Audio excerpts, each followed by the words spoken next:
নমস্কার সকলকে। আমার কথা শোনা যাচ্ছে ঠিকঠাক? হ্যাঁ দিদি, শোনা যাচ্ছে। আচ্ছা, ঠিক আছে। আমরা বৈদিক শান্তি মন্ত্রের মাধ্যমে শুরু করছি। ঠিক আছে, আমরা বৈদিক হ্যাঁ, শান্তি শোনা মন্ত্রের যাচ্ছে। মাধ্যমে শুরু করছি। আপনারাও মিউট অবস্থায় আমার সাথে পড়ার চেষ্টা করুন। ওম শ্রী গুরুভ্যো নমঃ। হরিঃ ওম। सहना भवतु सहनौ भुनक्तु सह वीर्यङ्करवावहै तेजस्विनावधीतमस्तु मा विद्विषावहै। ॐ शान्ति शान्ति शान्तिः।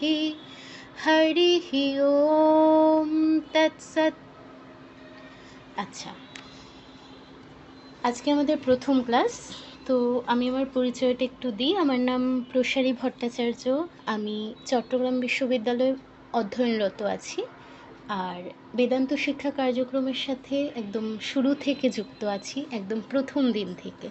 2021 সালে বেদান্ত শিক্ষা কার্যক্রম শুরু হয়েছিল, সেদিন থেকে 31 জানুয়ারি থেকে আমি যুক্ত আছি। তখন স্টুডেন্ট হিসেবে ছিলাম, এখন টিচার হিসেবে আছি।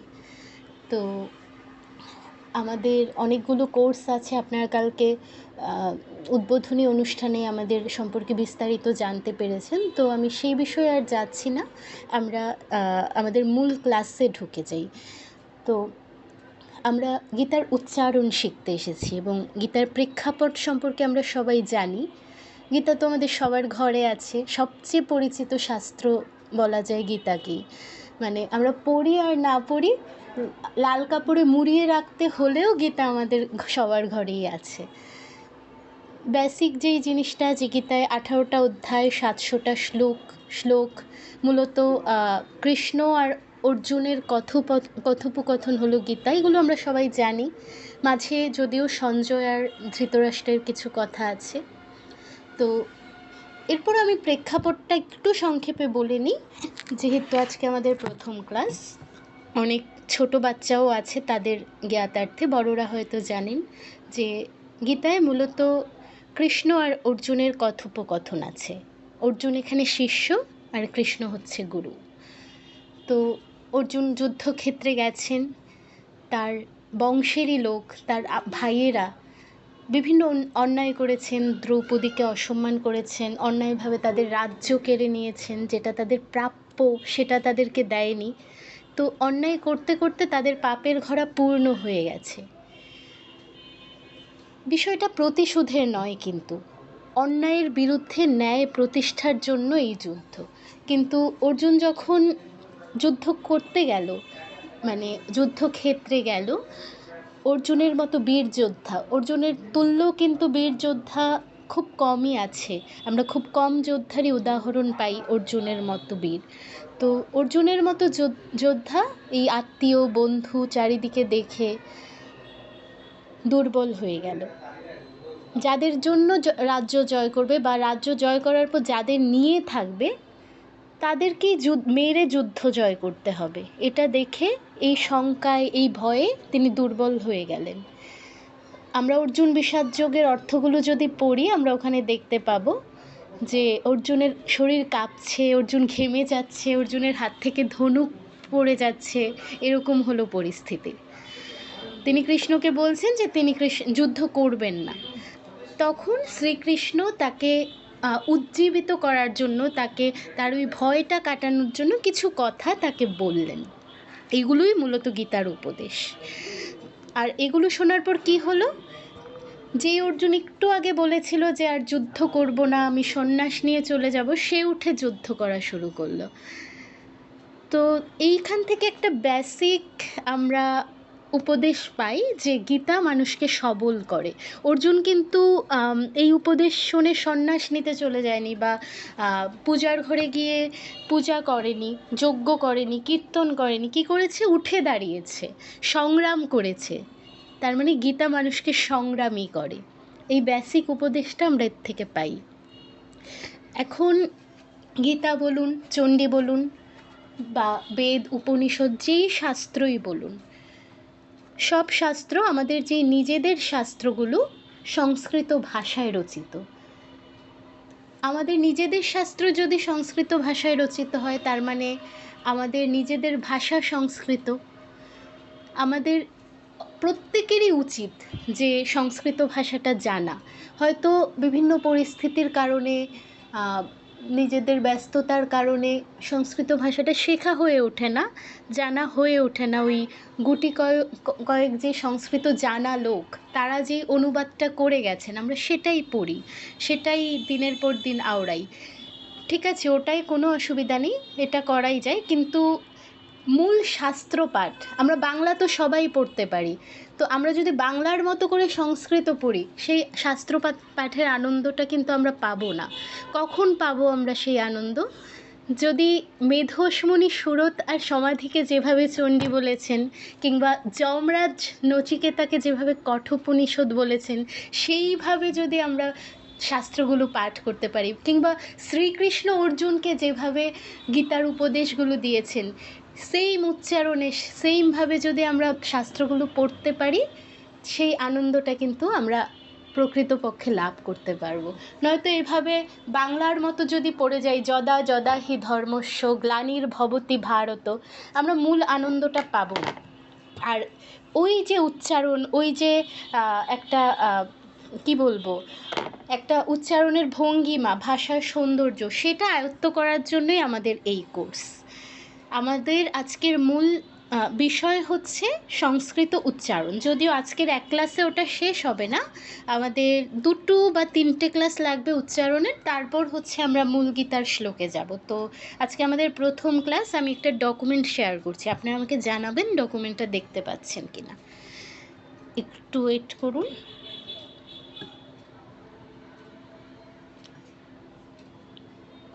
আপনারা দেখতে পাচ্ছেন ডকুমেন্টটা? দেখা যাচ্ছে কি? হ্যাঁ, দেখা যাচ্ছে। ঠিক আছে, ঠিক আছে। সংস্কৃতকে কিন্তু বাংলার জননী বলা হয়, এটা আমরা অনেকেই জানি। দুঃখিত, মিউট হয়েছিল। সংস্কৃতকে বাংলার জননী বলা হয়, এটা আমরা অনেকেই জানি। তো যেহেতু সংস্কৃত জননী আর বাংলা মেয়ে, তো বাংলার সাথে, মায়ের সাথে মেয়ের তো মিল থাকে, তার মানে সংস্কৃতর সাথে বাংলার মিল থাকবে, স্বাভাবিক। তো বাংলায় আমরা যেই স্বরবর্ণ ব্যঞ্জনবর্ণ পাই, যেই বর্ণমালাগুলো পাই, ম্যাক্সিমাম সংস্কৃতেও আছে, একটা দুটো হয়তো কম বেশি পাবো। তো আমরা স্ক্রিনে দেখতে পাচ্ছি যে সংস্কৃতে স্বরবর্ণ হচ্ছে 13টি, বাংলায় 11টি পেয়েছিলাম, সংস্কৃতে 13টি, মানে দুটো বেশি আছে। ম্যাক্সিমাম পরিচিত এক্সট্রা কি আছে, এই যে রিয়ের পরে যেটা, এটা, আরেকটা হচ্ছে এর পরেরটা, নয়ের মতো যেটা দেখতে, আর বাকিগুলো কিন্তু আমরা বাংলায়ও পাই। তার মানে বাংলার সংস্কৃত কি একই? না, মূল পার্থক্যটা হচ্ছে উচ্চারণে। কি পার্থক্য? আমরা বাংলার ক্ষেত্রে ঈদ আর ইঁদুর, একটা রস্যই একটা দীর্ঘই, যদিও ঈদ এখন রস্যই দিয়ে লেখা হয়, কিন্তু আগে দীর্ঘই দিয়ে লেখা হতো। তো ঈদ আর ইঁদুর দুইটা আলাদা শব্দ, একটা রস্যই একটা দীর্ঘই, কিন্তু আমি যখন উচ্চারণ করছি, আমার উচ্চারণ শুনে কিন্তু বোঝার উপায় নেই কোনটা রস্যই কোনটা দীর্ঘই। সংস্কৃতে এটা করা যাবে না। সংস্কৃতে আপনার উচ্চারণটা শুনেই আমরা বুঝে ফেলতে হবে যে আপনি কোন অক্ষরটা দিয়ে এই শব্দটা বলছেন, বা এই শব্দটা কোন কোন অক্ষর দ্বারা রচিত, কোন কোন অক্ষর নিয়ে গঠিত, এটা আপনার উচ্চারণ শুনেই বুঝতে হবে। ঠিক আছে? তো তার মানে নামে রস আছে, সংস্কৃতে যদি বলি হ্রস্ব আছে, তার মানে এটা হচ্ছে অল্প সময় নিয়ে উচ্চারণ করতে হবে। হ্রস্ব, এটার অর্থ হচ্ছে অল্প, আর দীর্ঘ, দীর্ঘ মানে বেশি। তো দীর্ঘ যেই অক্ষরগুলো নামে আছে, এগুলো বেশি সময় নিয়ে উচ্চারণ করতে হবে। তো স্বরবর্ণকে মূলত দুটো ভাগে ভাগ করা হয়, রসস্বর আর দীর্ঘস্বর। 5টা হলো রসস্বর আর 8টা হলো দীর্ঘস্বর আছে, সবগুলো জোড়ায় জোড়ায় আছে। যেমন প্রথম দুটো, আ, আ, অ হচ্ছে অল্প সময় নিয়ে উচ্চারণ করতে হয়, আ হচ্ছে বেশি সময় নিয়ে উচ্চারণ করতে হয়। সেমভাবে হ্রস্ব ই অল্প সময় ই, আর দীর্ঘ ই একটু বেশি সময় নিয়ে টেনে উচ্চারণ করতে হবে। এটা কিন্তু বেসিক ক্লাস, এই জিনিসটা যদি আপনি আয়ত্ত করতে পারেন আপনার গীতার অর্ধেক শেখা হয়ে গেল। এই জিনিসগুলোরই প্রয়োগ আমরা বাকি ক্লাসগুলোতে শিখব। সুতরাং এই জিনিসগুলো প্রথমে আপনাদের খুব ভালোভাবে বুঝে নিতে হবে। না বুঝতে পারলে আমি 100 বার বোঝাবো, যতক্ষণ বুঝতে না পারেন আমাকে প্রশ্ন করবেন, আমি উত্তর দিব, কিন্তু বুঝে নিতে হবে, ঠিক আছে? তাহলে কি হচ্ছে, সবগুলো জোড়ায় জোড়ায় আছে। প্রথমটা হচ্ছে আ, অল্প সময় নিয়ে, পরেরটা হচ্ছে আ, ই, ই, এরপরের দুটো সেম, প্রথমটা অল্প, এরপরেরটা দীর্ঘ, উ, উ, রি, রি, দীর্ঘ রি, এটা দীর্ঘ রি মানে বেশি সময়। তারপর যেটা নয়ের মতো আছে, এটা আমরা যারা একটু সিনিয়র আছেন তারা হয়তো বাংলায় পেয়েছিলেন, কিন্তু যারা ছোট আছো তারা পাওনি। এটাকে বলা হয় লুই, লুই। বাংলায় লি হিসেবে পেয়েছিলাম, সংস্কৃতে এটা হচ্ছে লুই, ঠিক আছে? লয়ের নিচে রিকার দিলে যেরকম উচ্চারণ হওয়া উচিত উচ্চারণটা ঠিক সেম, লুই। তারপর এ, এতক্ষণ আমরা কি পাচ্ছিলাম, একটা অল্প সময় একটা বেশি সময়। এর পরের যেই চারটা আছে বাংলায় এ, ওই, ও, ও, এই চারটাই দীর্ঘস্বর সংস্কৃতে। তো এই চারটা যেখানে যেখানে পাবো টেনে টেনে বলতে হবে, বেশি সময় নিয়ে উচ্চারণ করতে হবে। এ, এই, ও, ঔ, এ, এই, ও, ঔ, এরকম। এখানে দুটো অক্ষর এই আর ও, এই দুটোকে বলা হয় যৌগিক অক্ষর। আমি যা যা ইনফরমেশন দিচ্ছি আপনার যেটা মনে হবে নোট করা উচিত অবশ্যই সাথে খাতা কলম রাখবেন, এবং যেটা মনে হবে নোট করা উচিত কাইন্ডলি নোট করে নেবেন, কারণ প্রত্যেকটা ইনফরমেশন গুরুত্বপূর্ণ এবং আমরা যখন প্রয়োগ করব তখন এই জিনিসগুলো আমাদের কাজে লাগবে। এই যে এই আর ও, এই দুটো হচ্ছে যৌগিক বর্ণ। এইকে ভাঙলে হয় অ যোগ ই, আর ঔকে ভাঙলে হয় অ যোগ উ, ঠিক আছে? মানে এই অ আর ই নিয়ে গঠিত, ঔ হচ্ছে অ আর উ নিয়ে গঠিত। এই জিনিসটা আমাদের কাজে লাগবে যখন আমরা হচ্ছে বিসর্গের উচ্চারণ পড়ব তখন, ঠিক আছে? তো এই জিনিসটা একটু নোট করে নিন যে এই আর ঔ যৌগিক বর্ণ, এইকে ভাঙলে আমরা অ আর ই পাই, ঔকে ভাঙলে হচ্ছে অ আর উ পাই। তো এই হলো আমাদের স্বরবর্ণ। এখানে লক্ষণীয় কি, অ এর উচ্চারণটা বাংলায় আপনি খেয়াল করে দেখবেন, এখনই উচ্চারণ করে আয়নার সামনে গিয়ে দেখুন, বাংলায় যখন আমরা উচ্চারণটা করি অ উচ্চারণের সময় আমাদের ঠোঁটটা গোল হয়ে যায়। আপনি আয়নার সামনে গিয়ে উচ্চারণটা করে দেখুন, ঠোঁটটা গোল হয়ে যায়, ঠিক আছে? কিন্তু সংস্কৃতে ঠোঁটটা গোল করা যাবে না, ডানে আর বামে প্রসারিত হবে ঠোঁট দুটো, আ, আ, অ নয়, আ, ঠিক আছে? আয়ের ক্ষেত্রেও সেম, আয়ের ক্ষেত্রে বাংলার মতোই অনেকটা আ, বেশি সময় নিয়ে বলতে হবে, আ, ই, ই, উ, উ, রি, রি, লৃ, এ, এই, ও, ঔ, এই হলো আমাদের স্বরবর্ণ। তো স্বরবর্ণের উচ্চারণ আশা করি বোঝা গেল। এরপর আমরা ব্যঞ্জনবর্ণের উচ্চারণে যাব। এখন স্বরবর্ণের উচ্চারণটা বোঝা গেছে কিনা বা কারোর কোনো জিজ্ঞাসা আছে কিনা, থাকলে হ্যান্ড রেজ করুন অথবা আনমিউট করে বলুন।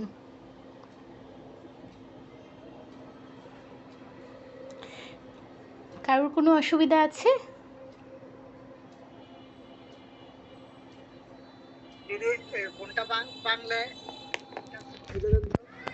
বুঝতে পারলাম না, আরেকবার বলুন প্লিজ। ও আর ও, ওকে কোনটা ভাঙবো যে? আচ্ছা, এই ভাঙলে হচ্ছে অ আর ই, আর ও ভাঙলে হচ্ছে অ আর রস্যু, ঠিক আছে? আগে হ্যাঁ ঠিক আছে। আচ্ছা ঠিক আছে, আর কারোর কোনো জিজ্ঞাসা আছে? ঠিক আছে, এটা খুবই সহজ বিষয়, আশা করি সমস্যা হওয়ার কথা না। ঠিক আছে, আমরা স্বরবর্ণের পর এবার ব্যঞ্জন বর্ণে চলে যাই। ব্যঞ্জন বর্ণের ক্ষেত্রে ব্যঞ্জনবর্ণের ক্ষেত্রেও বাংলার সাথে ম্যাক্সিমাম মিল আছে, কিন্তু বাংলায় আমরা 39টি ব্যঞ্জনবর্ণ পাই, সংস্কৃতে 35টি। তার মানে বোঝা যাচ্ছে কিছু ব্যঞ্জনবর্ণ বাদ পড়ে গেছে। কোনগুলো বাদ পড়েছে এগুলো আমরা জানবো সামনে। আমরা আপাতত দেখি উচ্চারণ। এখানে প্রথম যে 25টি ক থেকে ম অবধি, এই 25টা বর্ণকে স্পর্শ বর্ণ বলা হয়। কেন স্পর্শ বর্ণ বলা হয়? কারণ এগুলো উচ্চারণের সময় আমাদের জিহ্বা মুখের ভেতরের বিভিন্ন স্থানকে স্পর্শ করে, তাই এই 25টাকে স্পর্শ বর্ণ বলা হয়। বাংলাতেও কিন্তু আমরা এগুলো পাই। কেউ ভাববেন না ব্যাকরণ পড়াচ্ছি, এই জিনিসগুলো আমাদের উচ্চারণের জন্য গুরুত্বপূর্ণ, সুতরাং এই তথ্যগুলো আপনাদের জানতেই হবে। তাই এই বিষয়গুলো আপনারা কাইন্ডলি নোট করে নেবেন, আমি বারবারই বলছি। তো এই প্রথম 25টা বর্ণকে বলা হয় আমাদের স্পর্শ বর্ণ। তো এই 25টা বর্ণকে প্রতি 5টা করে আরও 5 ভাগে বিভক্ত করা হয়েছে। 25টা আছে, 5টা করে যদি আমরা গ্রুপ করি তাহলে মোট 5টা ভাগ হবে, 5 5 25। তো 5টা ভাগের প্রত্যেকটা ভাগকে বলা হয় এক একটা বর্গ, প্রতিটা গ্রুপকে এক একটা বর্গ বলা হয়। আমরা এগুলোকে আলাদা করব কিভাবে? আলাদা করার জন্য এদের নাম দিতে হবে। নামটা কি হবে? ওই প্রতিটা গ্রুপের যে প্রথম বর্ণ, যেমন ক থেকে ঙ পর্যন্ত হচ্ছে 5টা, তো এর মধ্যে প্রথম বর্ণ কোনটা? ক। তারপর ওর পরে যেই 5টা আছে সেই 5টার প্রথম বর্ণ কি? চ। এভাবে প্রত্যেকটা বিভাগের প্রত্যেকটা ভাগের প্রথম যেই বর্ণ সেই বর্ণের নাম অনুসারে ওই বর্গের নাম করা হয়। মানে প্রথম 5টা হচ্ছে ক বর্গীয় অক্ষর, পরের 5টা চ বর্গীয়, এরপরের 5টা ট বর্গীয়, ত বর্গীয়, প বর্গীয়, এই নিয়ে মোট 5টা ভাগ করা হয়। এখন ভাগ করার কি দরকার? যেহেতু গ্রুপ করা হয়েছে, নিশ্চয়ই তাদের মধ্যে কোনো না কোনো মিল আছে বলেই একসাথে রাখা হয়েছে। এই প্রথম 5টা মানে প্রত্যেকটা গ্রুপেরই উচ্চারণ স্থান হচ্ছে সেম। প্রথম 5টার উচ্চারণ স্থান সেম, এরপরের 5টার উচ্চারণ স্থান সেম, এভাবে প্রত্যেকটার উচ্চারণ স্থান একই। সেই উচ্চারণ স্থান অনুসারে মূলত এই 5টা ভাগ করা হয়েছে। প্রথম 5টা হচ্ছে কণ্ঠবর্ণ, ঠিক আছে? এদের উচ্চারণের সময় আমাদের জিহ্বার যে পেছনের অংশটা, এটা কণ্ঠে স্পর্শ করে, তাই এদেরকে বলা হয় কণ্ঠবর্ণ। এখন কণ্ঠবর্ণ উচ্চারণ করার সময় প্রথম 4টা উচ্চারণের সময় আমাদের কোনো প্রবলেম হবে না। প্রবলেম হবে হচ্ছে 5 নাম্বারটা উচ্চারণ করার সময়। প্রত্যেকটা বর্গের 5 নম্বরটা উচ্চারণের সময় আমাদের একটু করে সমস্যা হবে, কারণ আমরা যেই উচ্চারণে অভ্যস্ত বা যেভাবে উচ্চারণ করে অভ্যস্ত, এই 5 নম্বরগুলো কিন্তু সেভাবে উচ্চারণ করা হয় না। সংস্কৃতের ক্ষেত্রে এই অল্প একটু জায়গায় বাংলার সাথে অমিল আছে, ওই বাংলায় যেভাবে উচ্চারণ করি সংস্কৃতে ওভাবে উচ্চারণ করা হয় না। একটা বিষয় আমরা জানি যে ব্যঞ্জন বর্ণগুলোর প্রত্যেকটা শেষে অ আছে, বাংলায়ও তাই। তো অ এর উচ্চারণ যেহেতু সংস্কৃতে আলাদা, অ না হয়ে অ হয়, তাই প্রত্যেকটা ব্যঞ্জন বর্ণের উচ্চারণ ভুল হবে যদি আপনি অ এর উচ্চারণ ঠিক করে না করতে পারেন।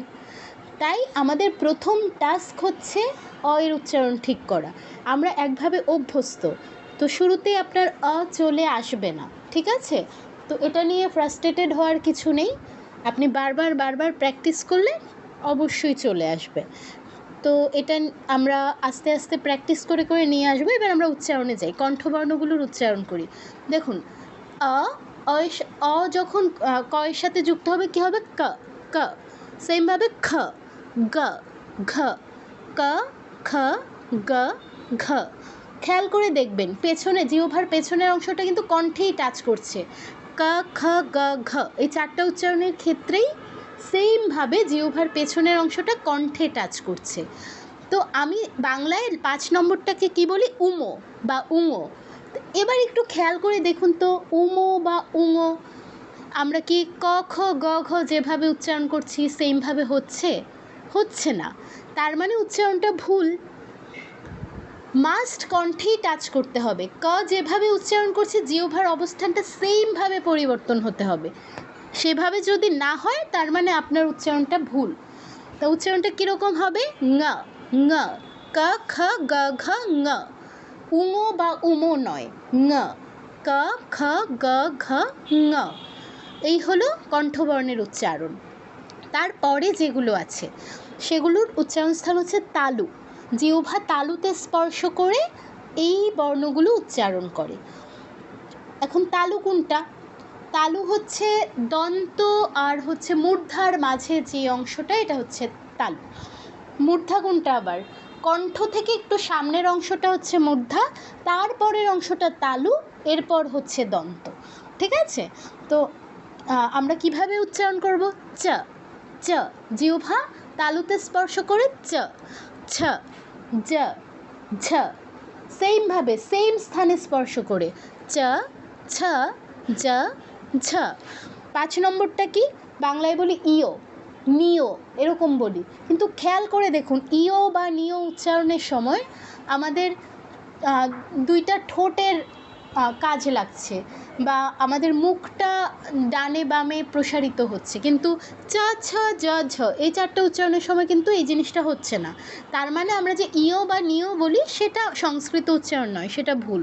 তাহলে এটা কি? ঞ, ঞ।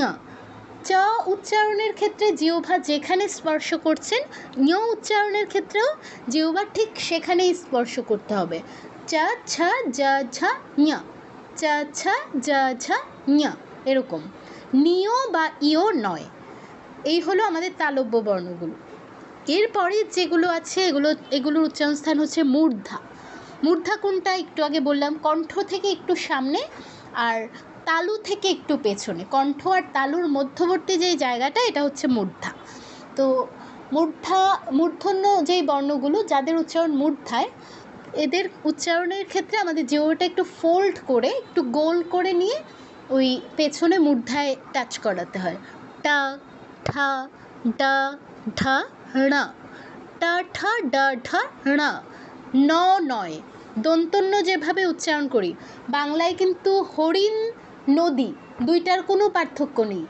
নদী দন্তন্য, হরিণ মূর্ধন্য, দুইটার মধ্যে শুনে বোঝা যাচ্ছে না যে কোনটা দন্তন্য কোনটা মূর্ধন্য। কিন্তু এটা যদি সংস্কৃত শব্দ হতো, উচ্চারণটা হতো এরকম, নদী, হরিণা, হরিণা। তো শুনেই বোঝা যাচ্ছে নিশ্চয়ই যে দুইটা আলাদা অক্ষর, একটা হচ্ছে ড়া, একটা হচ্ছে না। শুনে বোঝা যাচ্ছে, আইডেন্টিফাই করা যাচ্ছে কোনটা মূর্ধন্য। তো আপনারটা শুনেও আইডেন্টিফাই করা যেতে হবে যে কোনটা মূর্ধন্য। তবে একদিনে আসবে না, অনেক প্র্যাকটিস লাগবে। ওই প্র্যাকটিসের ট্রিক্সটা কি? ট, ট উচ্চারণের ক্ষেত্রে জিহ্বা যেখানে যাচ্ছে জিহ্বাটা সেখানেই নেবেন, ভাববেন ট উচ্চারণ করবেন, কিন্তু উচ্চারণটা করবেন ড়া, ড়া, ট, ড়া, ঠা, ড়া, ডা, ড়া, এভাবে। মানে বাকি 4টার পর ড়টা উচ্চারণ করে করে প্র্যাকটিস করবেন, তাহলে জিনিসটা আয়ত্তে আসবে। ঠিক আছে? তাহলে ট বর্গের উচ্চারণ কি? টা, ঠা, ডা, ঢা, ড়া। টা, ঠা, ডা, ঢা, ড়া। তারপরের যেই বর্গটা আছে এটা খুবই সহজ, এটা হচ্ছে ত বর্গীয় অক্ষর, এদের উচ্চারণ স্থান হচ্ছে দন্ত। ওই উপরের পাটির দাঁতে জিহ্বা স্পর্শ করবে। কীরকম? তা, থা, দা, ধা, না। তা, থা, দা, ধা, না। নর্মালি আমরা নয়ের উচ্চারণ যা করি এটা দন্তন্যর উচ্চারণ করি আর কি। তো জিহ্বাটা কোথায় স্পর্শ করবে? উপরের পাটির দাঁতে। আরেকবার বলে দিচ্ছি, তা, থা, দা, ধা, না। এই হলো ত বর্গীয় অক্ষর, এগুলো সহজ। পরের যেই বর্গটা এটাও সহজ, একটা অক্ষর নিয়ে একটু ঝামেলা হবে, এটা হচ্ছে ফ। উচ্চারণটা কি? এদের উচ্চারণ স্থান হচ্ছে উষ্ঠ। ঠিক আছে? উষ্ঠ আর অধর মিলে এদের উচ্চারণ করতে হয়। দাঁতের কিন্তু কোনো কাজ নেই প বর্গের অক্ষর উচ্চারণের ক্ষেত্রে। খেয়াল রাখতে হবে দাঁতের কাজ যেন না লেগে যায়। উচ্চারণটা কীরকম হবে? প, ফ, ব, ভ, ম। প, ফ, ব, ভ, ম। কোনটা নিয়ে সমস্যা হয়? 2 নাম্বার অক্ষর ফ নিয়ে। আমরা বলি ফ, উপরের পাটির দাঁত আর নিচের ঠোঁট এই দুটো মিলে আমরা উচ্চারণটা করতে চেষ্টা করি, কিন্তু এটা ভুল। ফ কিন্তু নয়, আপনার দাঁত আর ঠোঁট মিলে যেন এর উচ্চারণ না হয়। আপনি প যেভাবে উচ্চারণ করছেন, ঠোঁট দুটো একবার বন্ধ করছেন একবার খুলছেন, প, প। সেমভাবে ফ, ব, ভ, ম সেমভাবে জাস্ট অফ আর অন, একবার বন্ধ করবেন একবার অন করবেন, এতটুকুই। এই দাঁতের কোনো কাজ নেই, দাঁতটাকে কাজে লাগাবেন না। তার মানে আমাদের প্রথম 25টা বর্ণের উচ্চারণ কিন্তু আমরা শিখে গেলাম। কি আমি আবার করে দিচ্ছি, ক বর্গের উচ্চারণ কি, ক খ গ ঘ ঙ। চ বর্গের চ ছ জ ঝ ঞ। ট বর্গের ট ঠ ড ঢ ণ। ত থ দ ধ ন। প ফ ব ভ ম। এখানে সমস্যা কোথায়, অ এর উচ্চারণটা আয়ত্তে আনতে হবে প্রথমত, কারণ প্রত্যেকটার সাথে অ জড়িয়ে আছে। অ এর উচ্চারণ যদি আপনি ভুল করেন তার মানে আপনার প্রত্যেকটা ভুল। দ্বিতীয়ত 5 নম্বর যে অক্ষরগুলো, এই 5 নম্বর অক্ষরগুলো উচ্চারণ করতে একটু ঝামেলা হতে পারে, কারণ এই 5 নম্বর অক্ষরগুলো আমরা বাংলার ক্ষেত্রে একভাবে উচ্চারণ করে অভ্যস্ত, এখন হঠাৎ করে আরেকভাবে উচ্চারণ করতে গেলে আমাদের ভুল হওয়াটাই স্বাভাবিক। তো ভুল হতেই পারে, ব্যাপার না, বা প্রথমে আয়ত্তে নাই আসতে পারে, কিন্তু আপনি চেষ্টা করতে থাকলে অবশ্যই আপনার আয়ত্ত হয়ে যাবে, ঠিক আছে? তো চেষ্টা করতে হবে, মূল কথা হলো এটা। তো এই ক্ষেত্রে আরও একটা প্রবলেম কোথায় হবে, দুটো ন এর উচ্চারণে। দুটো ন আমরা এতদিন একরকম উচ্চারণ করে এসেছি, এখন একটা ন ণ হয়ে গেল, আরেকটা ন যা আছে তাই থাকলো। তো এই ক্ষেত্রে আমাদের একটু অসুবিধা হবে। আরেকটা অসুবিধা হবে ফ। ফ বলে এসেছি আমরা, যারা একটু গান শেখেন বা গান জানেন তারা হয়তো ফ এর উচ্চারণটা ঠিকঠাক করে এসেছেন, বাট ম্যাক্সিমাম আমরা ফকে ফ বলি। তো এটা একটু কারেকশন করতে হবে। তো এই বিষয়গুলোতে আমাদের একটু বেশি মনোযোগ দিতে হবে, যেই বিষয়গুলো হচ্ছে আমি উল্লেখ করলাম, ঠিক আছে? এই বিষয়গুলোকে একটু বেশি মনোযোগ দিতে হবে। তো এই হলো প্রথম 25টা স্পর্শ বর্ণের উচ্চারণ। কারোর কোনো জিজ্ঞাসা থাকলে বলুন।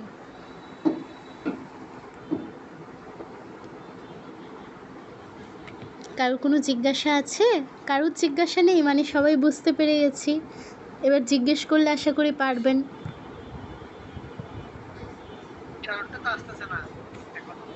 কি আসছে না?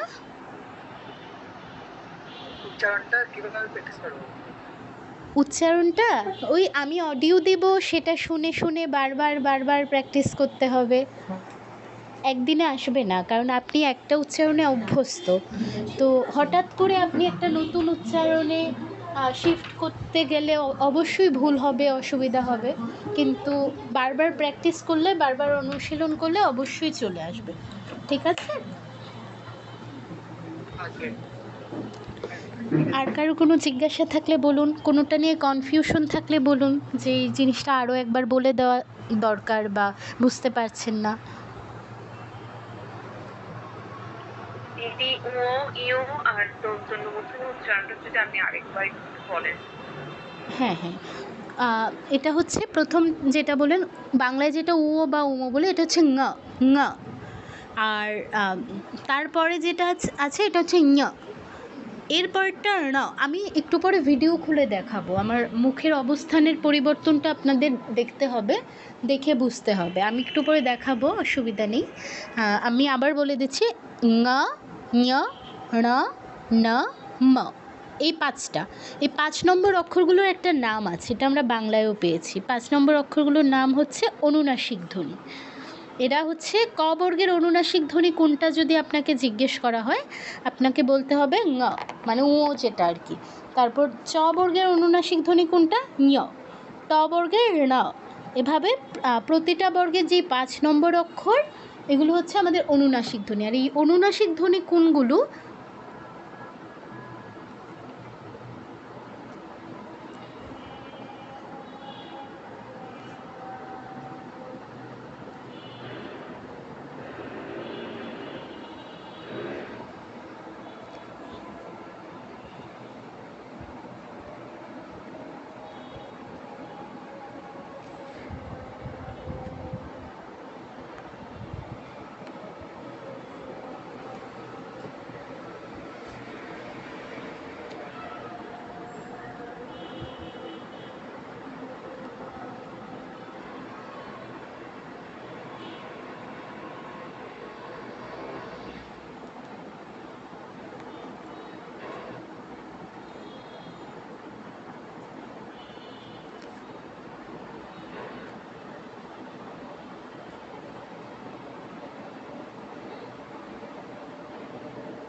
আমার কথা শোনা যাচ্ছে? হ্যাঁ, শোনাচ্ছে। আচ্ছা আচ্ছা, আমার কারেন্ট চলে গেছে তো, এই জন্য আমি ডিসকানেক্টেড হয়ে গেছিলাম, দুঃখিত। তো আমি যেটা বলছিলাম, অনুনাসিক ধ্বনি কোনগুলো, এগুলো আপনাদের অবশ্যই জানতে হবে, কারণ অনুস্বারের উচ্চারণের সময় আমাদের এই অনুনাসিক ধ্বনিগুলো কাজে লাগবে। অনুস্বারের উচ্চারণ এই অনুনাসিক ধ্বনির উচ্চারণের উপর নির্ভর করে। তাই আপনাদের জেনে রাখতে হবে যে কোন বর্গের অনুনাসিক ধ্বনি কোনটা। ওই যে 5 নম্বর যে অক্ষরগুলো, আপনাকে যদি বলে ক বর্গের অনুনাসিক ধ্বনি কোনটা, এক্ষেত্রে আপনি বলবেন ঙ, চ বর্গের ঞ, ট বর্গের ণ, এভাবে প্রত্যেকটা বর্গের অনুনাসিক ধ্বনি কোনটা এটা আপনাকে বলতে হবে। আচ্ছা, আমার স্ক্রিনটা মনে হয় অফ হয়ে গেছে, আমি স্ক্রিনটা আরেকবার শেয়ার করি, মিনিট।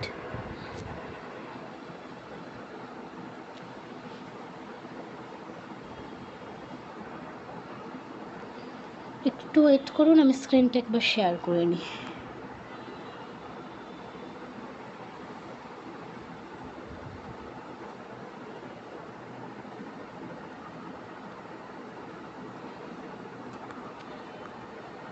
আচ্ছা, তাহলে আমাদের প্রথম 25টা বর্ণের উচ্চারণ শেষ। আমি একটু পরে দেখাবো, আবার প্রত্যেকটা উচ্চারণই ভিডিও অন করে দেখাবো। আপাতত আমরা উচ্চারণটা একটু শুনে প্র্যাকটিস করার চেষ্টা করি। এবার আমাদের যেই জিনিসটা জানতে হবে, এখানে হচ্ছে আমাদের কোনটা কোন বর্ণের উচ্চারণ স্থান কোথায় এটা লেখা আছে, এটা আমরা জেনেছি এর আগে। তো এখন আমাদের এই উপরের যে জিনিসটা, যে ককে ভাঙলে কি হয়, এগুলো আমরা ছোটোবেলা পড়েছি, কিন্তু এরপরেও আমাদের গুরুত্বপূর্ণ বিষয়, আমাদের গীতা ঠিকঠাক পড়তে হলে, শ্লোকগুলো ঠিকঠাক পড়তে হলে এই বিষয়টা ধারণা থাকতে হবে। কেউ যদি ভুলে গিয়ে থাকি, ছোটোবেলা পড়েছিলাম এখন মনে নেই, সেই ক্ষেত্রে আরেকবার রিমাইন্ড হয়ে যাবে, আর মনে পড়ে যাবে। এই যে ককে ভাঙলে আমরা কি পাই, কয় হসন্ত যোগ অ। তো ককে ভাঙলে যদি আমরা কয় হসন্ত যোগ অ পাই, তো খকে ভাঙলে আমরা ক্ষয় হসন্ত যোগ অ পাবো, চকে ভাঙলে আমরা চয় হসন্ত যোগ অ পাবো, এরকম মকে ভাঙলে আমরা ময় হসন্ত যোগ অ পাবো। তো এই জিনিসটা আমাদের জানা থাকতে হবে, ঠিক আছে? এই জিনিসটা আশা করি আমরা সবাই জানি, এরপর আমি বললাম। তো এটার পরে, এটা খুবই ছোট্ট একটা বিষয় ছিল। এরপর আমাদের আরও কিছু উচ্চারণ জানতে হবে, আরও কিছু বর্ণমালা আমাদের বাকি রয়ে গেছে। বর্ণমালাগুলো কি কি? এই যে আমরা যেটা দেখতে পাচ্ছি স্ক্রিনে, অন্তস্থ বর্ণ, 4টা অন্তস্থ বর্ণ আছে। কি কি? ইয়, র, ল, ও। বাংলায় যেগুলোকে বলি অন্তস্থজ, অন্তস্থর, ল, ব, এরকম বলে থাকি আমরা বাংলায়। কিন্তু সংস্কৃতে, বাংলায় দেখুন 2টা জ, অন্তস্থজ, বর্গীয় জ, 2টা জ হওয়ায় তাদের নামটা আলাদা করতে হয়। ওই যে স্কুলে আমাদের যখন একই নামের 2জন থাকতো, বা স্কুল কলেজে অফিসে যেখানেই হোক, একই নামের 2জন থাকলে আমরা কি করতাম, যে ধরুন 2জনের নাম হচ্ছে রাম, তো একজন একটু খাটো, একজন একটু লম্বা, তো আমরা কি বলতাম, যে লম্বা রাম, খাটো রাম, এভাবে লম্বা আর খাটো দিয়ে আমরা আলাদা করতাম। বা কেউ যদি আর্ট পারতো, একটা রাম আর্ট পারে, একটা রাম গান পারে, তো আমরা গায়ক রাম আর আর্টিস্ট রাম এভাবে আলাদা করতাম। তো সেইমভাবে যেহেতু 2টা জ, আলাদা করার জন্য বাংলার ক্ষেত্রে আমরা কি বলি, বর্গীয় জ, অন্তস্থজ। বর্গীয় জ কেন? ওই যে একটু আগে আমরা বর্গর কথা বললাম না, যে 5টা বর্গ, তো চ বর্গের অন্তর্ভুক্ত হলো বর্গীয় জ, এজন্য একে বলা হয় বর্গীয় জ। আর অন্তস্থজ দেখুন কোনো বর্গের অন্তর্ভুক্ত নয়। অন্তস্থজ যেহেতু কোনো বর্গের অন্তর্ভুক্ত নয়, তাহলে এটার নাম কি দিব, এটা হলো অন্তস্থ বর্ণ। এই যে এখানে লেখা আছে, বাংলায়ও সেম, এটা অন্তস্থ বর্ণ। তো যেহেতু অন্তস্থ বর্ণ, এটাকে আমরা অন্তস্থ জ বলে আলাদা করি, ঠিক আছে? বাংলার ক্ষেত্রে, আমি কিন্তু সংস্কৃতের কথা বলছি না, বাংলার কথা বলছি, যে সংস্কৃতে একটাই জ, কিন্তু বাংলায় যেহেতু 2টো জ, এজন্য আমরা বর্গীয় জ, অন্তস্থ জ বলে 2টাকে আলাদা করি। কিন্তু সংস্কৃতে দেখুন, আগে যেটা আমরা পেয়েছিলাম, এটাকে কিন্তু আমি বর্গীয় জ বলিনি, আমি শুধু জ বলেছি। যেহেতু সংস্কৃতে একটাই জ, এটাকে আলাদা করার কোনো প্রয়োজন হয় না বর্গীয় জ বলে। তাহলে এখন আপনার প্রশ্ন হতেই পারে, ওটা যদি সংস্কৃতে যদি একটাই জ হয়, তাহলে এটা কি জিনিস? এটাও তো আমরা বাংলায় যে অন্তস্তজ পাই এটার মতোই দেখতে। এটা কি জিনিস? এটা অন্তস্তজয়ের মতো দেখতে, কিন্তু এটা অন্তস্তজ নয়, এটা হচ্ছে ইয়। ইয়, ঠিক আছে? ইয়, এটার উচ্চারণ কি? ইয়। তো এটার উচ্চারণ যদি ইয় হয়, তার মানে আজকে থেকে আমরা গীতা ক্লাসে ভর্তি হয়েছি, গীতা শ্লোক শেখার জন্য ভর্তি হয়েছি, কিন্তু আজকে থেকে সংস্কৃত যাই পড়ি না কেন, গীতা বলুন, চণ্ডী বলুন, বেদ, উপনিষদ, রামায়ণ, মহাভারত, যেখানেই আমরা এইটাকে দেখতে পাই বা পাবো, এটাকে কেউ বলবো না। কেউ আজকে থেকে আর যদা হি ধর্মস্য বলবো না। কেউ আজকে থেকে আর যে যথামাং বলবো না। কি বলবো? যদা হি ধর্মস্য যথা মাম প্রপদ্যন্তে, এরকমভাবে বলবো। এই অন্তস্তজকে আজকের পর থেকে আমরা আজকে কয়জন উপস্থিত আছি ক্লাসে? আমি সহ মনে হয় কয়জন, একটু দেখি, 19 জন, আমি সহ 19 জন, মানে ক্লাসে 18 জন উপস্থিত আছেন। তো এই 18 জনের কেউ আজকের পর থেকে কোনো সংস্কৃত শ্লোক, মন্ত্র বা যে কোনো সংস্কৃত লেখাতে এই অন্তস্তজয়ের মতো দেখতে যেটা, এটাকে পেলে বলবো না। কি বলবো? ইয়। ইয়, উচ্চারণটা ইয়, ঠিক আছে? এই ভুলটা আমরা আর করবো না। তারপরে যেটা আছে সেটা হচ্ছে বাংলার মতোই, শুধু এর পার্থক্য, না হয়ে র। পরেরটাও সেম, ল। এর পরের যেটা আছে এটা দেখতে এর মতো। এখন আপনি বলতে পারেন যে আমি একটু আগেই তো একটা পড়ে এলাম, এই যে প বর্গে একটা আছে, এখন আবার এই এলো কোত্থেকে? আর একটু আগে আমি বললাম যে দুইটা একরকম থাকলে এদের উচ্চারণ বা চেনার জন্য আমরা আলাদা আলাদা নাম দিই, অন্তস্থ বর্গীয়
আমার কথা শোনা যাচ্ছে?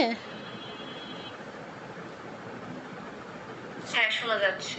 আচ্ছা, মোটামুটি জয়েন করে ফেলেছেন সবাই। আমি আবার শুরু করছি। তো যেটা বলছিলাম, একটু আগে আমরা জয়ের ক্ষেত্রে দেখলাম যে দুইটা থাকলে আমরা নাম দিয়ে আলাদা করছিলাম, অন্তস্থ বর্গীয় এরকম। তো বাংলায় কিন্তু একটা এই জন্য আমরা ওই যে বটা আছে, এই যে পয়ের পরে যেই বটা আছে, এটাকে আমাদের আলাদা করতে প্রয়োজন হয় না, আলাদা নাম দেওয়ার প্রয়োজন হয় না, বর্গীয় বলার প্রয়োজন হয় না। কিন্তু সংস্কৃতে দুটো এই যে এখানে একটা ছিল প বর্গের, আর এখানে আরেকটা দুটো হয়, আমাদের এর আলাদা করে নাম দেওয়ার প্রয়োজন হয়। তো আগে ওই যেটা বর্গীয় ছিল ওটা বর্গের অন্তর্ভুক্ত ছিল, তাই এর নাম বর্গীয় ছিল। তো এই বটা বর্গের অন্তর্ভুক্ত, তাই এই এর নাম হচ্ছে বর্গীয় আর ওই ওইটা অন্তস্থ বর্ণ। তো অন্তস্থ বর্ণ হয়, অন্তস্থ জয়ের নাম অন্তস্থ ছিল, তার মানে এই বটার নাম কি হবে? বটার নাম হবে অন্তস্থ ব। ঠিক আছে? ওইটা হচ্ছে বর্গীয় ব, এটা হচ্ছে অন্তস্থ ব। এখন এবার কথা হচ্ছে যে তাহলে দুইটা বয়ের কি দরকার, দুইটার মধ্যে পার্থক্য কি? পার্থক্য হলো এটাই যে ওই যে বটা যেটা বর্গের অন্তর্ভুক্ত, ওই বটার উচ্চারণ বাংলা বয়ের মতো ব, ব, কিন্তু সংস্কৃতে নয়, সরি, প্রত্যেকটাই তো সংস্কৃত। এই যে এই বটা অন্তস্থ ব যেটা, এটার উচ্চারণ হচ্ছে ও, ও, অনেকটা ডাব্লিউর মতো। ডব্লিউর উচ্চারণ আমরা কীরকম করি? ওয়াচ, ওয়েট, এরকম বলি না, ও। তো ও, এই বটার উচ্চারণ হচ্ছে ও, অন্তস্থ বয়ের উচ্চারণ ও, এটার উচ্চারণ বয়ের মতো নয়। আর আমাদের গীতায় যতগুলো ব পাই, ম্যাক্সিমাম 90% হচ্ছে, হ্যাঁ, কেউ কিছু বলছেন?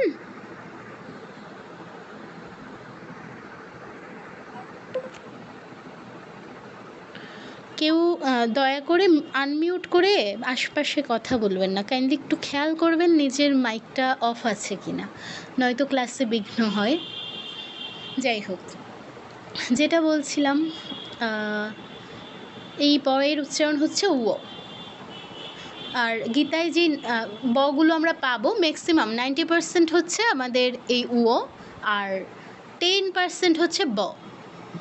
আর আমাদের যে গীতাগুলো প্রচলিত আছে বেশিরভাগের মধ্যেই এই বটা আলাদা করে দেওয়া নেই, মানে কোনটা অন্তস্থ ব কোনটা বর্গীয় ব আলাদা করে আইডেন্টিফাই করা নেই।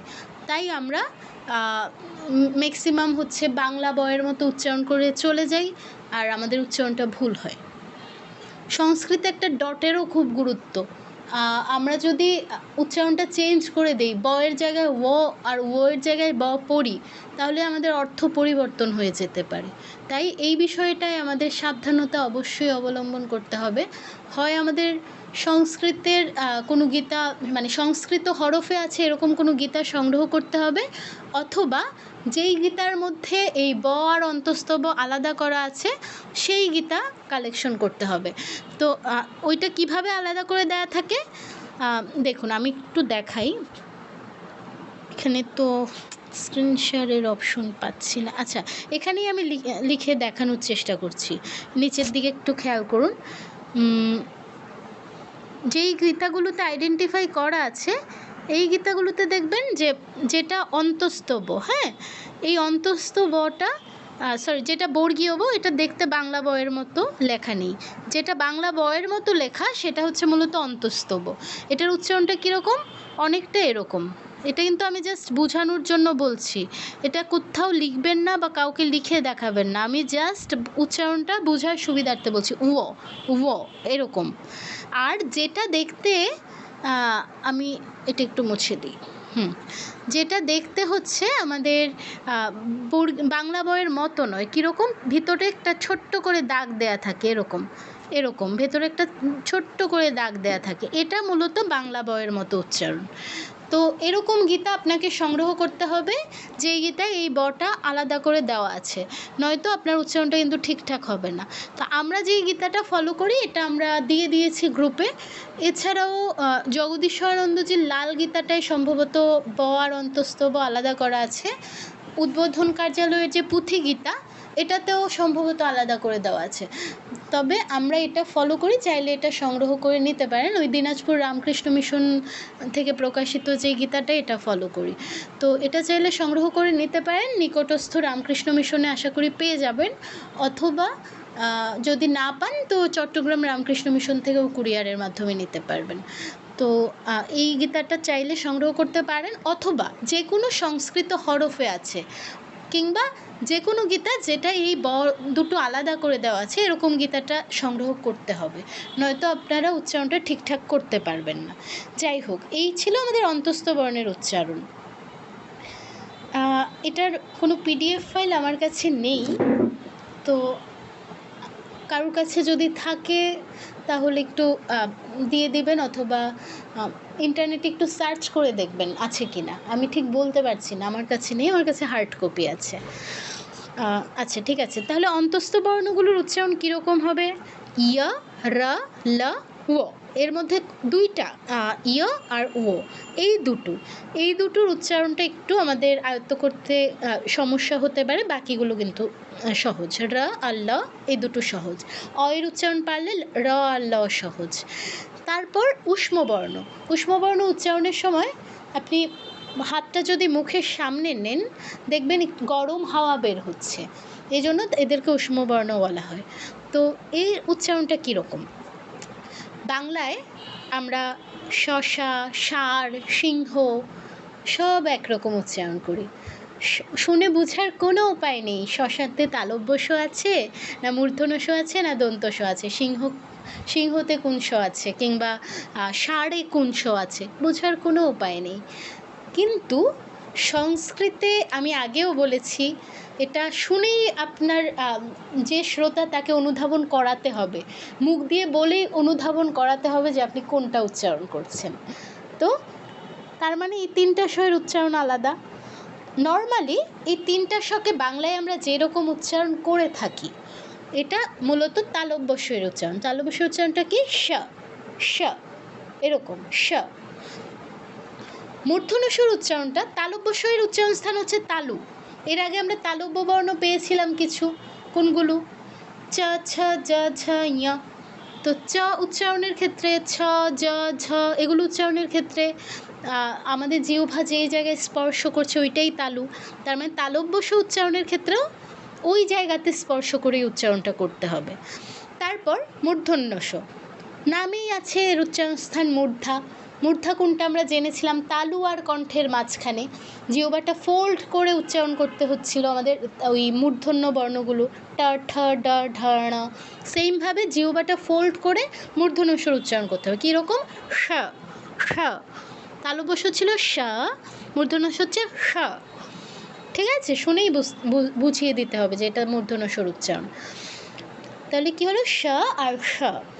তারপরে যেটা আছে দন্ত স। দন্ত স-এর উচ্চারণ সহজ, এটা নাম শুনে বোঝা যাচ্ছে উচ্চারণ দন্তে।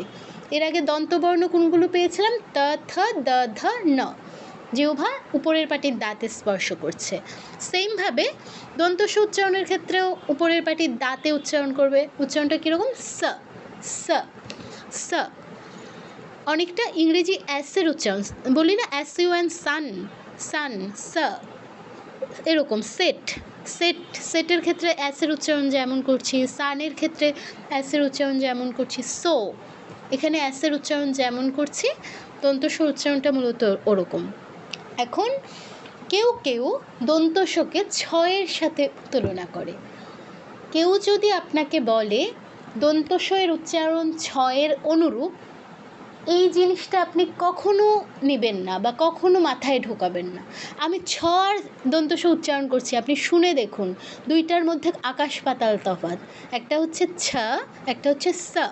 ছ স, ছ স, আকাশ পাতাল তফাৎ। একটা দন্তবর্ণ, একটা হচ্ছে আপনার তালব্য বর্ণ। একটা উচ্চারণ স্থান তালু আর একটা উচ্চারণ স্থান দাঁত। তার মানে একরকম হওয়ার কোনো চান্সই নেই। তো কেউ যদি আপনাকে বলে যে দন্ত স্বর উচ্চারণ ছয়ের মতো, এই জিনিসটা রিজেক্ট করবেন, এই জিনিসটা মাথায় ঢুকাবেন না। দন্ত স্বর উচ্চারণ কখনোই ছয়ের মতো নয়। ছ স সম্পূর্ণ আলাদা। দন্ত স্বর উচ্চারণ যদি তুলনা করতে হয় অ্যাসের সাথে তুলনা করবেন, স স এরকম। তাহলে তিনটা স্বরের উচ্চারণ পেয়ে গেলাম কি? স স স, স স স। লাস্ট হ, হ হ নর্মাল, অ জাস্ট অটা চেঞ্জ হচ্ছে, অ না হয়ে অ হচ্ছে। ঠিক আছে, তো এই হলো আমাদের উষ্মবর্ণ আর অন্তস্থ বর্ণ। এখানে লক্ষণীয় ওই ইয় আর ও এর উচ্চারণ আর তিনটা স এর উচ্চারণ, আর বাকিগুলো তো আমরা পারবো। এরপরে যেই জিনিসটা আসবে সেটা হচ্ছে, এটা আমি আগে বলে ফেলেছি যে মূর্ধন্য আর দন্তন্য উচ্চারণটা একটু খেয়াল করে করতে হবে। একটা মূর্ধায় উচ্চারণ, একটা দন্তে, একটা হচ্ছে না, একটা হচ্ছে ণ। তো এটা একটু খেয়াল করে করতে হবে। এরপরে অনুস্বারের বিসর্গের উচ্চারণ, এটা আবার একটু অনেকটাই বড় পার্ট। ঠিক আছে, ওটার জন্য আমরা পরের ক্লাসে মানে এই বিষয়টা আমরা পরের ক্লাসে জানবো। আজকে আমরা সামনে এগোবো না, পরের ক্লাসে আমরা যুক্তাক্ষর, লুপ্ত অ, বিসর্গ, অনুস্বার ইত্যাদির উচ্চারণ সম্পর্কে জানবো। আজকে আমাদের ক্লাসটা এতটুকুই থাকবে। কিন্তু আমি আপনাদের একটু ভিডিওটা অন করে উচ্চারণগুলো দেখাবো। এর আগে আমাকে একটু বলুন যে যা পড়ানো হলো বোঝা গেছে কিনা বা কোনো অসুবিধা আছে কিনা। কোনো জিজ্ঞাসা থাকলে অবশ্যই বলুন।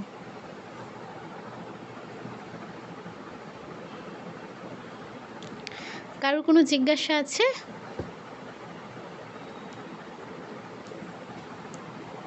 কারোর কোনো জিজ্ঞাসা নেই?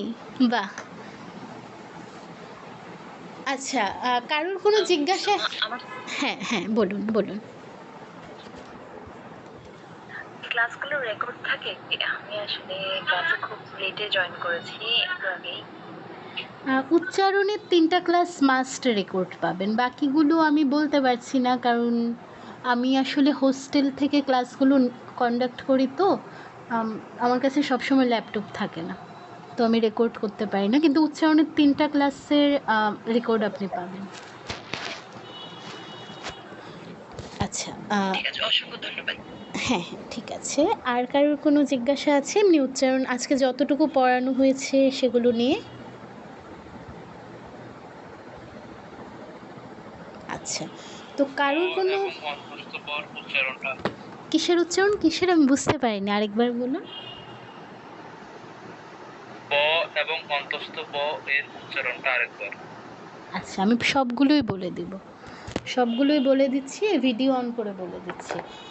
এখন আমি ভিডিও অন করে বলছি, তারপরে আপনারা একটু হ্যাঁ হ্যাঁ, কি উচ্চারণের স্থানটা মানে কোন উচ্চারণের স্থানটা মানে প্রত্যেকে নিজে বলে না জিল্লু উপরে লাগান এইভাবে। আচ্ছা, উচ্চারণ স্থান বলে দিব। হ্যাঁ, আমি উচ্চারণ স্থানটা দেখানোর জন্যই মূলত ভিডিওটা অন করব।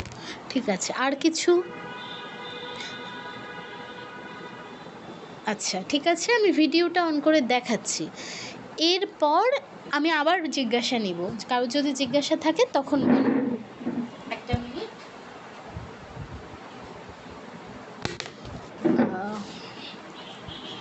আমি এটা স্ক্রিনটা অফ করে দিচ্ছি, ভিডিওটা অন করার জন্য স্ক্রিনটা অফ করে দিচ্ছি। একটা মিনিট। আচ্ছা, না থাক, ভিডিওটা অন করার জন্য স্ক্রিন অফের প্রয়োজন নেই। আমাকে কি দেখা যাচ্ছে?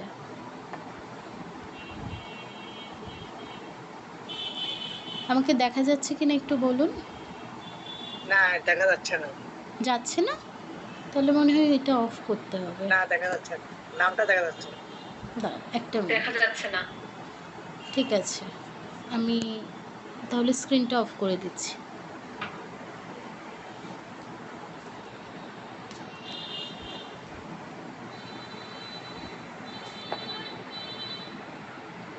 এখন দেখা যাচ্ছে? না, দেখা যাচ্ছে। হ্যাঁ, ঠিক আছে, দেখা যদি যেয়ে থাকে। যাচ্ছে না। যাচ্ছে না? দেখা যাচ্ছে না। আচ্ছা, আমি আবার অফ করছি। দেখা যাচ্ছে না কেন?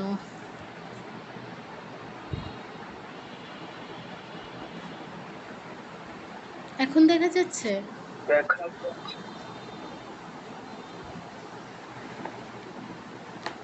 এখন কি দেখা যাচ্ছে একটু জানান। না, দেখা যাচ্ছে না। আচ্ছা, আমি তাহলে একবার বের হয়ে জয়েন করছি, ঠিক আছে? নেটওয়ার্ক প্রবলেম করছে বোধহয়। বাংলাতে দেখা যাচ্ছে, ইংলিশে দেখা যাচ্ছে।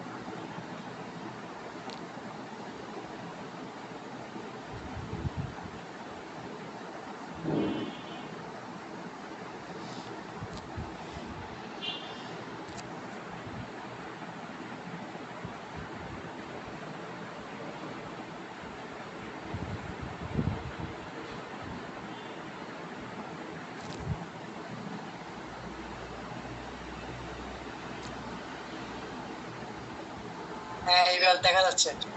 ঠিক আছে, তো আমি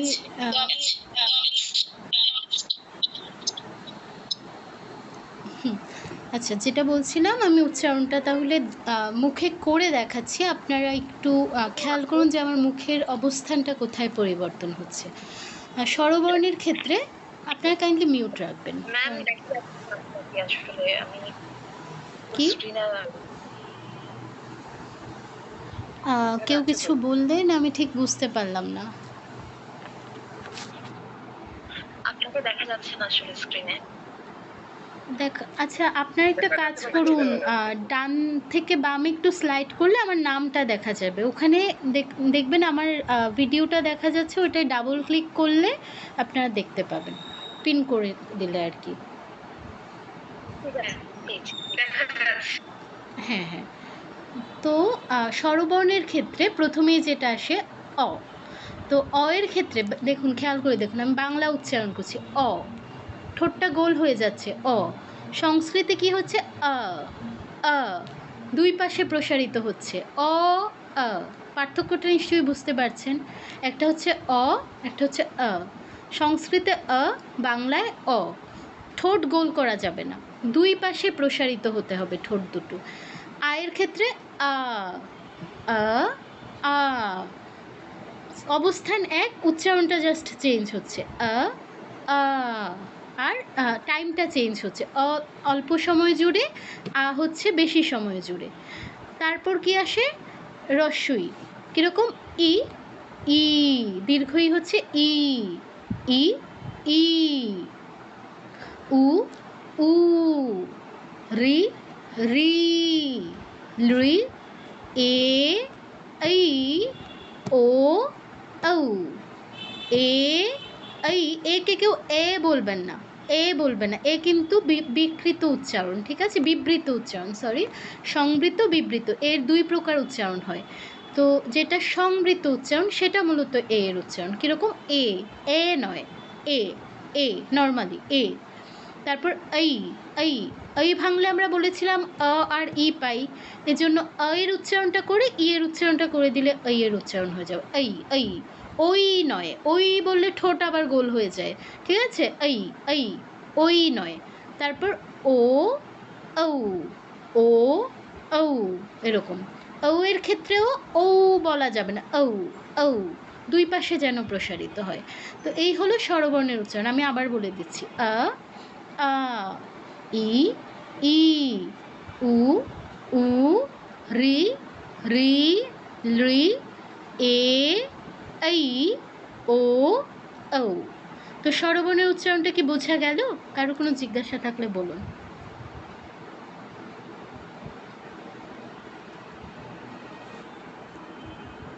আচ্ছা, ঠিক আছে, আমরা তাহলে ব্যঞ্জন বর্ণের উচ্চারণ যাই। তো ওটা আমরা কি জেনেছিলাম যে প্রথম 25টাকে 5টা করে ভাগ করা হয়। প্রথম ভাগের নাম ক বর্গের অক্ষর, তাদের উচ্চারণ স্থান কোথায়? কণ্ঠ। জিহ্বার পেছনের অংশ কণ্ঠে টাচ করবে, কীরকম ক, খ, গ, ঘ, ঙ।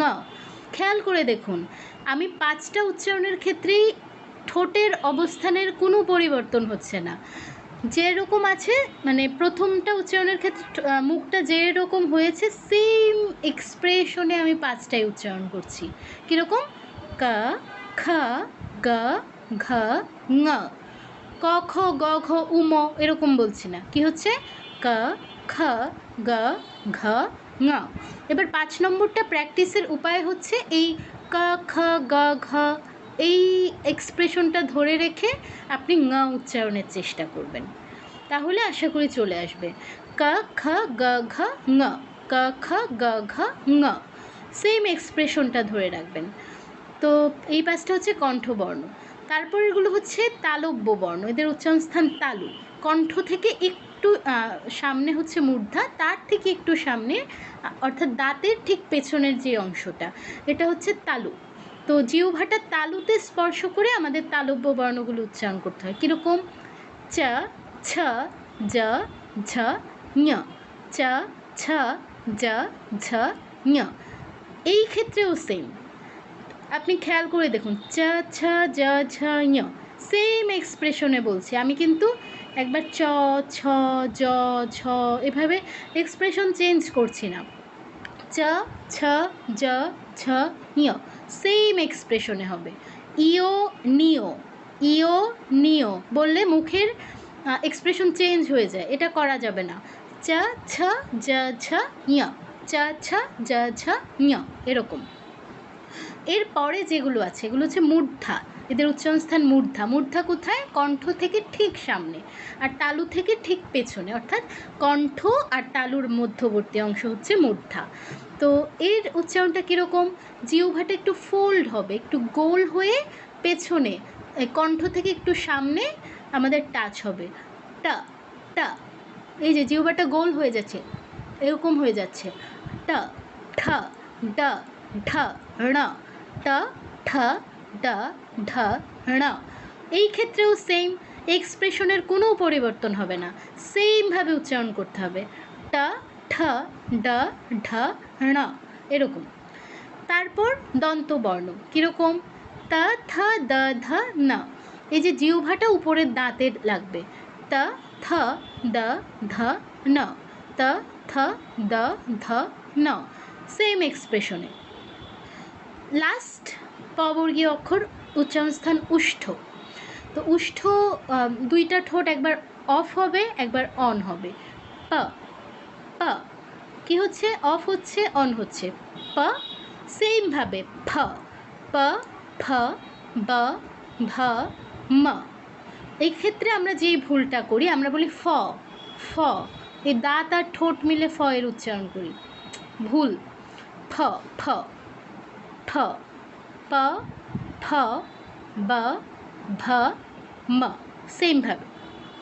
তো এই হলো স্পর্শ বর্ণ।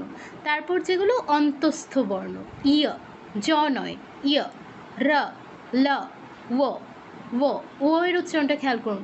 এর উচ্চারণের ক্ষেত্রে উপরের পাটির দাঁত নিচের ঠোঁটে স্পর্শ করুন। ও, এটা কিন্তু ও এরকম নয়, উপরের পাটির দাঁত নিচের ঠোঁটে স্পর্শ। ওয়াচ বলি না আমরা, সেম ও এরকম। তারপর আসে উষ্ম বর্ণ। তো উষ্ম বর্ণ তালব্য তালুতে, স, জিহ্বাটা তালুতে স্পর্শ করে স, নর্মালি আমরা স এর উচ্চারণ যেমন করি।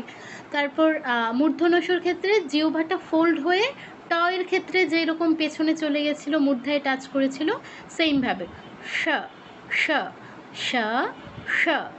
দন্তস স স, জিহ্বা দাঁতে, উপরের পাটির দাঁতে, স। ঠিক আছে? কীরকম? স স স, এরকম। আর হ এর উচ্চারণ হ। তো এই হলো আজকের ক্লাসের, এতটুকুই পড়া হয়েছে। অনুস্বার, বিসর্গ, যুক্তাক্ষর, লুপ্ত অ, এগুলোর উচ্চারণ আমরা পরের ক্লাসে পড়ব। তো এখন বলুন কারোর কোনো জিজ্ঞাসা আছে কিনা?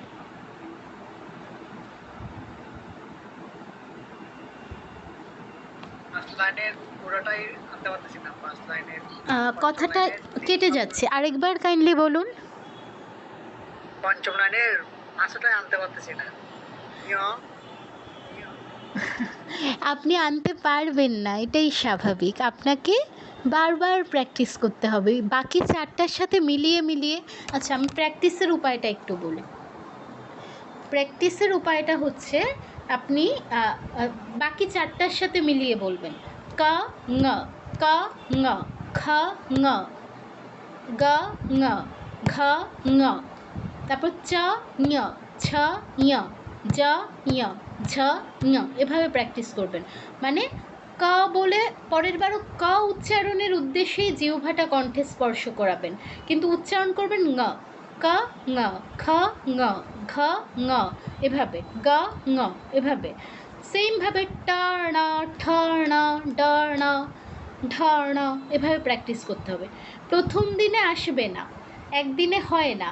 এই পুরো গীতা ক্লাস চলাকালীন প্র্যাকটিস করতে বিষয়টা আমরা আস্তে আস্তে আয়ত্ত করব। আমার কিন্তু একদিনে আসেনি, আমি 2017 সাল থেকে এটা প্র্যাকটিস করছি। করতে এখন হয়তো কিছুটা ঠিকঠাক পারি, হয়তো আরও কারেকশন লাগবে, আরও সময় লাগবে আরও পারফেকশন আনার জন্য। তো এভাবে আপনাদেরও মানে একদিনে বিষয়টা চলে আসবে ওরকম নয়, বারবার প্র্যাকটিস করতে ধীরে ধীরে আসবে। ঠিক আছে? তো আর কারোর কোনো জিজ্ঞাসা থাকলে বলুন।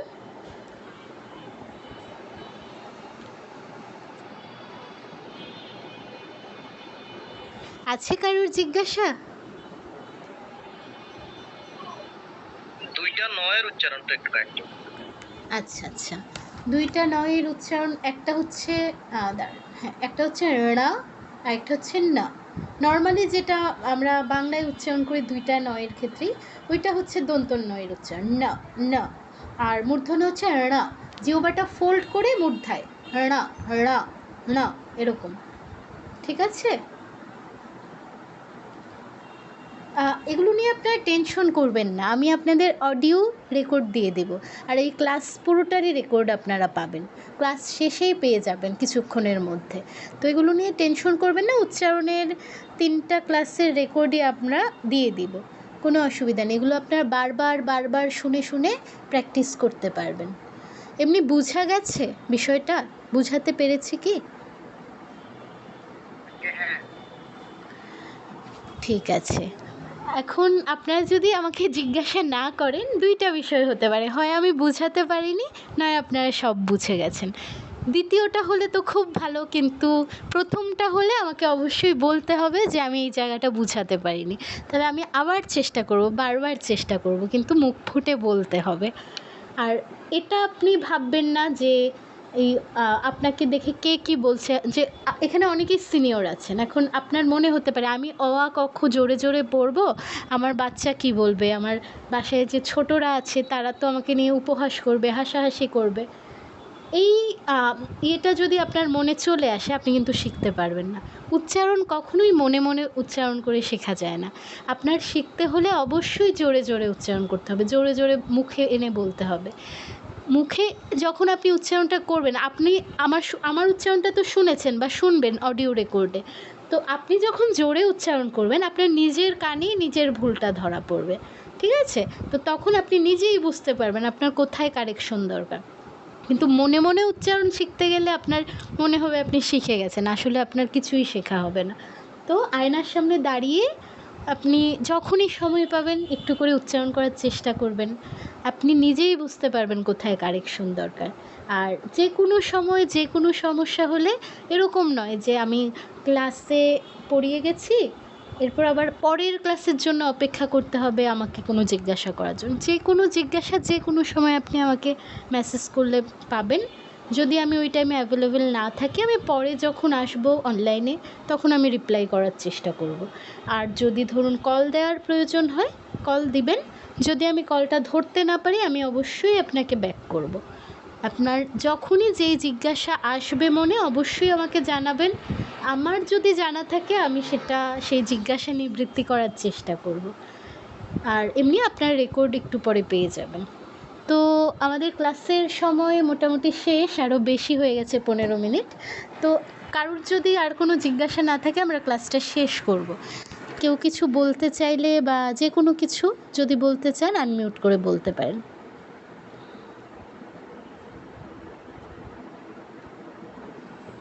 কেউ কিছু বলবেন?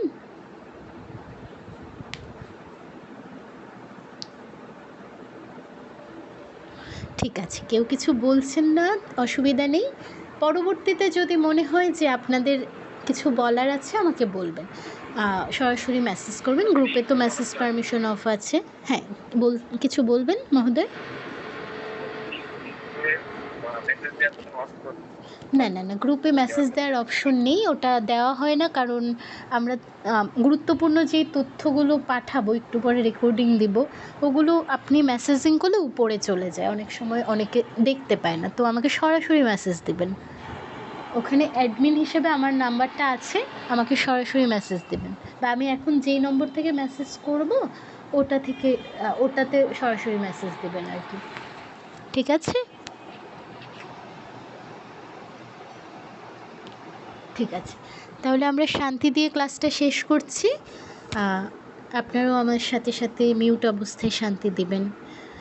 ওম শান্তি শান্তি শান্তি হরি ওম তৎসৎ।